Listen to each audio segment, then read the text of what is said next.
The hospital experience. The past couple of years I have been battling with mental illness, and as a result I did a lot of self-harm.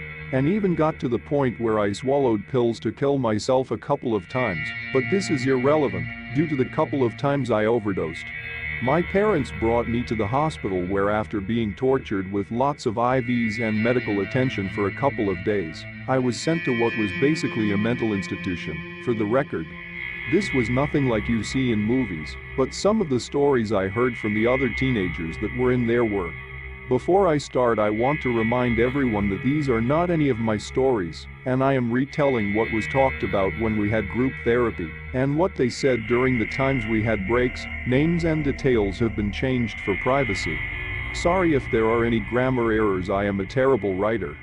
So the first story, the name I will use is Emma. Emma was quite unique and was super sweet. She was the first person to introduce themselves to me after I was institutionalized for the first time. At first glance, she seemed like she did not have a care in the world and did not belong in this place. This was not the case though. Emma revealed that there were two voices in her head. These voices would argue non-stop and would drive her insane.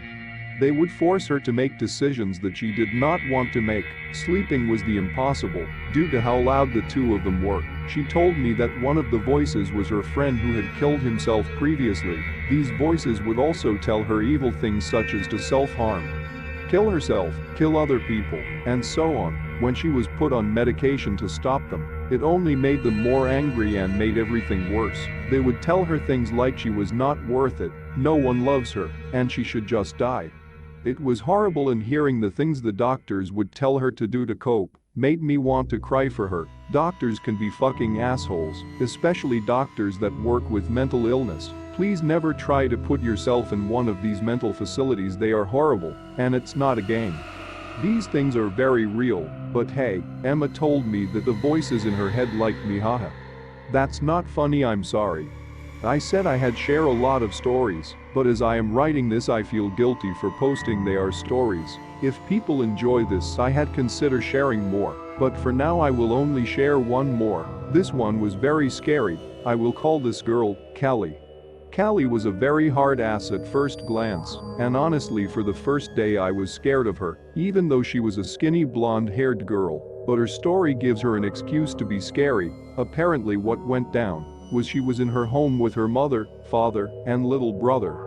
An armed man broke in and ended up murdering both her parents right in front of her and her little brother's eyes. She was forced to stay with her aunt, grandmother, and other family member who always seemed to neglect her because no one wanted to deal with such a messed up child.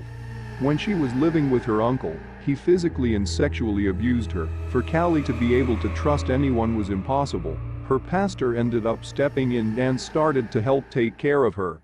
I am pretty sure when I met her she was living with her grandmother, but that was a year and a half ago.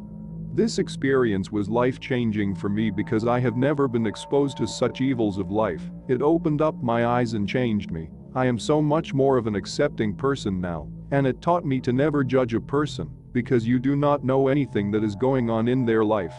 I am sharing this because these stories were interesting, and I thought people would enjoy hearing it.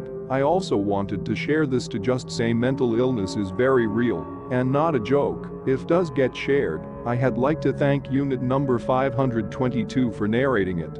If you are not subscribed to him you really should. If anyone found this interesting, please let me know and I would considering sharing more stories. I have many stories just as bad or even worse. Thank you so much if you listened to all of this. Thanks for watching. If you enjoyed the video hit that like button to support my work. And as always enjoy the fear my dear.